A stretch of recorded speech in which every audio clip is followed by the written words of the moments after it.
மதபேதமின்றி தமிழகத்தில் உள்ள கோவில்களின் ஸ்தல வரலாறு, பழமையான தேவாலயங்கள் மற்றும் தர்காக்களின் உண்மை தகவல்கள், ஆன்மீகம், ஜோதிடம், சித்தர் வழிபாடு போன்ற பிரத்யேக தகவல்களை கேப்டன் ஆலயம் யூடியூப் சேனல் மூலம் நீங்கள் இனி காணலாம். உங்களின் ஆன்மீக வணிகத்தை கேப்டன் ஆலயம் யூடியூப் சேனலில் விளம்பரத்தின் மூலம் மேம்படுத்த விருப்பமா? கீழே கொடுக்கப்பட்டுள்ள எண்ணிற்கு உடனே தொடர்பு கொள்ளுங்கள். கேப்டன் ஆலயம் நேர்களுக்கு வணக்கம். 12 ராசியினருக்கும் வக்ரகுரு வழங்கும் வளமான பலன்கள். ஜாதகமும் கைரேகையும் இணையும் ரகசியங்கள். ஒருவருடைய ஜனன குறிப்பு, அதாவது ஜாதகத்துடன் உள்ளங்கை அமைப்பும் சீராக காணப்பட்டால் வாழ்வில் தரம் சுலபமாகும். கைரேகை சாஸ்திரம் தேசிய நெடுஞ்சாலை போன்றது. அதில் காணப்படும் வளைவு, பாலம், குறுங்கலான பாதை போன்றவற்றை அறிவிப்பு பலகைகள் சுட்டி காட்டுவது போல் உள்ளங்கை ரேகைகள், மேடுகள் உணரச் செய்யும். உதாரணமாக, கம்பரின் ராமாயண காவியத்தில் கைகேயியால் ராமன் ககானம் சென்றார் என்ற பழிசொல் உண்டு. உண்மையில் கைகேயி சாஸ்திர விவரங்கள் அறிந்தவள். எனவேதான் ராமனை 14 ஆண்டுகள் மட்டுமே காகனம் சென்று வர வரம் வாங்கினார். ராமனுக்கு நாட்டில் ஏற்படும் கெடுதலை போக்க பரதன் கொண்டார். 14 ஆண்டுகள் ராமபிரான் அனுபவித்த துயரங்கள் நாம் அறிந்ததே. அவை யாவும் ஏற்கனவே நிர்ணயிக்கப்பட்ட இறைசக்தியின் வெகுமதிதான் என்றால் மிகையல்ல. நம் சொந்த ஜாதகத்தில் லக்னத்திற்கு 10ல் சனி வலுவாக காணப்பட்டு, சனி விரலுக்கு நேர்கீழ் காணப்படும் சனி மேட்டில் கரும்புள்ளி காணப்பட்டு, ஜாதகத்தில் 12ல் சூரியன் இருக்க பெற்றால் நாம் பல கோணங்களில் சம்பாதித்ததை எவற்றையும் அனுபவிக்க இயலாமல் நம்மை விற்று சென்றுவிடும் என உணரல் வேண்டும். இவ்வாறாக ஜாதகத்தையும் உள்ளங்கையையும் ஒப்பிடும்போது பல உண்மைகள் தெரிய வரும். பெற்ற மகளின் ஜாதகத்தில் சந்திரனுக்கு 7ல் சனி இருந்தால் சனி பகவான் அவளுக்கு கலப்பு திருமணத்தை முடித்து வைக்கவே முயல்வார். சந்திரனுடன் ராகு கேது காணப்பட்டால் திருமண காலத்தில் குழப்பமான சூழ்நிலையே காணப்படும். இத்துடன் சுக்கிரன் மேட்டின் மைய பகுதியில் கரும்புள்ளி தென்பட்டால், சுண்டு விரலில் கீழ் காணப்படும் திருமண ரேகை பிளவுபட்டால் காதல் திருமணம் ஈடேறுவது கடினமே. ஒருவருடைய உள்ளங்கையில் சந்திர மேட்டில் திடமான ஒரு ரேகை உருவாகி அது சூரிய மேட்டை அடைந்தால் இவர்கள் ஜாதகத்தில் சந்திரன் லக்னத்திலேயே இருப்பார். அதன் பலன் சந்திரன் அருளால் 90 ஆண்டுகள் வாழ ஆயுள் ரேகையும் பக்கபலமாக இருக்கும். 27 வயதிலிருந்து அரசு பதவிக்கு முயற்சிக்கலாம். இவர்கள் வயது 24க்கு முன் திருமணம் செய்தால் விரும்பத்தக்கதல்ல. பெற்ற தாய்க்கு 34 வயது முதல் 48 வயது வரை கண் பார்வை சார்ந்த தொல்லை வந்து மறையும். இவர்களுக்கு பால் பொருள் சார்ந்த வியாபாரம் ஒத்து வராது. சிவப்பு நிற பொருட்கள் உற்பத்தி செய்யலாம், வியாபாரமும் செய்யலாம். சூரியன், செவ்வாய், குரு 4 அல்லது 10ல் இருக்க பெற்றால் பயன்கள், வெளிநாட்டு வாணிபம், தொழில் மூலம் நன்மைகள் பெறலாம். சனி, சூரியன் 6ல் இருக்க பெற்றால் வறுமை தாண்டவமாடும். குரு 11ல் இருந்தால் திருமணத்திற்கு பின் சில பின்னடைவு வரும். இதனை உறுதி செய்வது சுக்கிரமேட்டின் கீழ் பாகத்தில் சல்லடை குறிகள் தோன்றியிருக்கும். இதற்கெல்லாம் பரிகாரம் கிடையாது. அனுபவம்தான் சிறந்த ஆசிரியர். லக்னத்தில் சந்திரன் இருக்க பெற்று 24 வயதிற்கு முன் சூழ்நிலை காரணமாக திருமணம் செய்து கொண்டால், ஜாதகத்தில் 7ஆம் இடம் கிரகநாதர்கள் இல்லாதிருந்தால், வீட்டில் உதவி புரியும் பணியாட்கள் இருந்தால் நன்று. சூரியன், சனி 6ல் இருந்தால் வறுமை மெல்ல மெல்ல வரும். புதன் 8ல் இருந்தால் மணமான பின் நெருக்கடி வரும். ஜாதகம் வலுவுள்ள பெண்ணை திருமணம் செய்யவும்.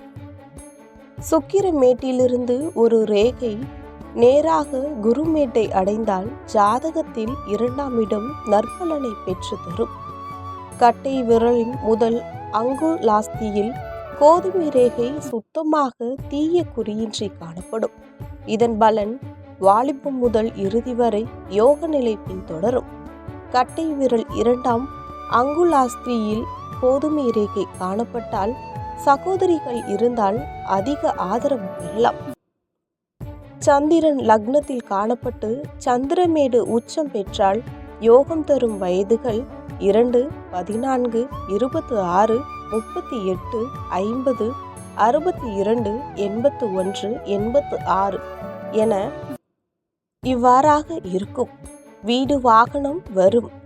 2ஆம் இடத்தில் சந்திரன் லக்னத்தில் சூரியன் இருக்க பெற்றால் 25 வயது முதல் 34 வயது வரை பணம் தீய எண்ணங்களில் நாட்டமிடும்.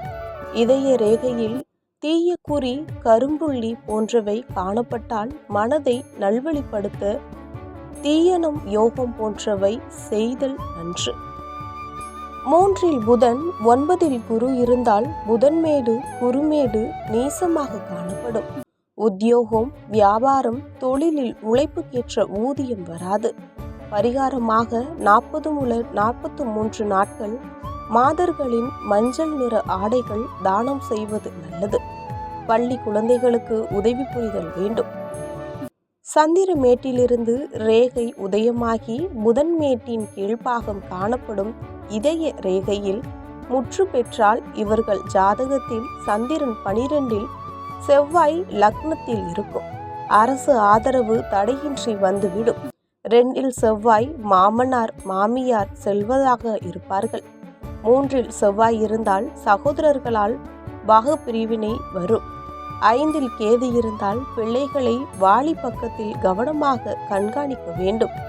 4, 14, 28, 45, 55, 68 ஆகிய வயதுகளில் திடீர் மாற்றங்கள் வரும். நல்லதே நடக்கும். ஒருவருடைய உள்ளங்கையில் சுக்கிரமேட்டில் அல்லது கீழ் செவ்வாய் மேட்டில் ரேகை உதயமாகி சந்திரமேட்டை அடைந்தால் அப்படிப்பட்ட நபரின் ஜாதக அமைப்பில் சந்திரன் லக்னத்திற்கு 3இல் காணப்படும். இவர்கள் நன்மதிப்பு நிறைந்தவர்கள். சாதாரண குடும்பத்தில் வாழ்ந்தவரும் கௌரவத்தை சுயமாக தேடிக்கொள்வார்கள். ஜாதக நிலையில் 8ஆம் இடம் பலனற்று காணப்பட்டால் பிறந்த 8வது வயதில் சொத்து சுகம் வில்லங்கத்துக்கு உட்படுத்தப்படும். தாய் தந்தைக்கு அதன் அறிகுறி கீழ் செவ்வாய் மேட்டில் திடமான ரேகை உதயமாகி ஆயுள் ரேகையை கடந்து இதய ரேகையோடு முற்று பெறும். ஆனால் லக்னத்திற்கு 12இல் சனி பகவான் காணப்பட்டால் சட்ட ரீதியாக வரவேண்டியது வந்துவிடும். உள்ளங்கையில் இதய ரேகை சூரிய மேட்டை சார்ந்து வளைந்து காணப்படுவதோடு சந்திரமேட்டிலிருந்து ஒரு ரேகை உதயமாகி ஆரோக்கிய ரேகையோடு இணைந்தால் அவர்கள் ஜாதகத்தில் சந்திரன் 5இல் இருக்க பெறுவார். இவர்கள் உயர்வான ஆன்மீகவாதிகளாக திகழலாம். எதற்காகவும் எந்த ஒரு சூழ்நிலையிலும் அச்சம் என்பதே மனதில் இருக்காது. வியாபாரத்திலும் தன்னிறைவு பெறுவார். நல்ல குடும்பம் உருவாகும். இவர்களுடைய ஜாதகத்தில் சூரியன் 3 அல்லது 4இலும் சுக்கிரன் புதன் முறையே 9 அல்லது 13இலும் இருந்தால் எல்லாமே வெற்றிதான். கேது சீராக இருந்து கொண்டால் 5 எண்ணிக்கைக்கு மேல் ஆண் சந்ததி இருக்கும்.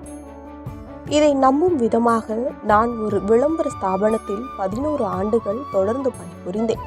முதலாளி கேரளத்தை சேர்ந்தவர். அவருக்கு தொடர்ச்சியாக 8 ஆண் சந்ததிகள்.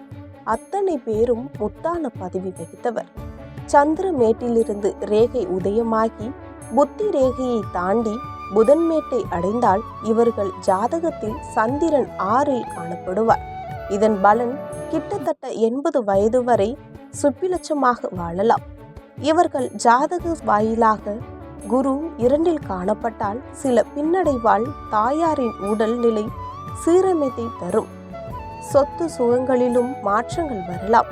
பால் பொருட்கள் தானமிக்க சிறந்தது. 5 வாரம் திங்களன்று ராகு காலத்தில் பச்சை தண்ணீர் அருந்த வேண்டாம்.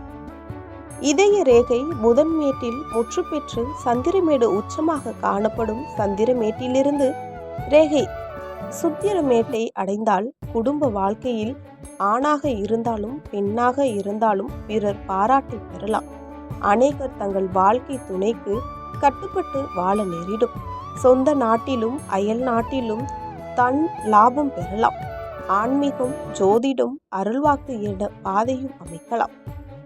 ஜாதகத்தில் சந்திரன் இருக்கும் வீடு லக்னத்திற்கு 7ஆக அமைவதோடு சனி அதனுடன் காணப்பட்டால் குடும்ப வாழ்வில் ஆயுதத்தால் விபத்து வரலாம். புதன் லக்னத்தில் காணப்பட்டால் மதுபோதையில் பிறரிடம் வாக்குவாதம் வேண்டாம், வீண் வில்லங்கம் வந்துவிடும். இதற்கான பரிகாரங்கள்: சனிக்கிழமை முதிர்ந்த வேப்பமர பட்டை அல்லது கிளை துண்டக காய வைத்து வசிக்கும் அறையின் தென்பாகத்தில் வைத்தால் அம்மன் அருளால் நன்மைகள் பெருகும். சுக்கிரன் 8இல் காணப்பட்டால் புத்திரேகையின் மேன்பாகத்தில் முக்கோணம் காணப்படும். விதிரேகை சந்திரமேட்டில் முற்று பெறும். சிலருக்கு ஆயுள் ரேகை சந்திரமேட்டை நோக்கி சென்றிருக்கும். ஜாதகத்தில் சனி 2இல் இருந்தால் ராகு மற்றும் சந்திரனால் அதிக நன்மை பெறலாம். சுண்டு விரல் நீண்டு காணப்படும் என்பது வயதை காட்டலாம். பொதுவாழ்வு மேன்மை தரும். இதற்கான பொது பரிகாரங்கள்: உள்ளங்கையில் 7 மேடுகள் ஞாயிறு, சூரியன், சந்திரன், செவ்வாய், மேல் செவ்வாய், கீழ் செவ்வாய், புதன், குரு, சுக்கிரன், சனி என அமைய பெறும். அதனை உன்னிப்பாக பாருங்கள். சில மேடுகள் தாழ்ந்து சிலது உயர்ந்து காணப்படும். சனிமேடு தாழ்ந்துதான் இருக்க வேண்டும். நீசமாக மேடுகளுக்கு அவை சார்ந்த கிரகநாதரை வணங்கி சுபிட்சமாக வாழலாம். மதபேதமின்றி தமிழகத்தில் உள்ள கோவில்களின் ஸ்தல வரலாறு, பழமையான தேவாலயங்கள் மற்றும் தர்காக்களின் உண்மை தகவல்கள், ஆன்மீகம், ஜோதிடம், சித்தர் வழிபாடு போன்ற பிரத்யேக தகவல்களை கேப்டன் ஆலயம் யூடியூப் சேனல் மூலம் நீங்கள் இனி காணலாம். உங்களின் ஆன்மீக வணிகத்தை கேப்டன் ஆலயம் யூடியூப் சேனலில் விளம்பரத்தின் மூலம் மேம்படுத்த விருப்பமா? கீழே கொடுக்கப்பட்டுள்ள எண்ணிற்கு உடனே தொடர்பு கொள்ளுங்கள்.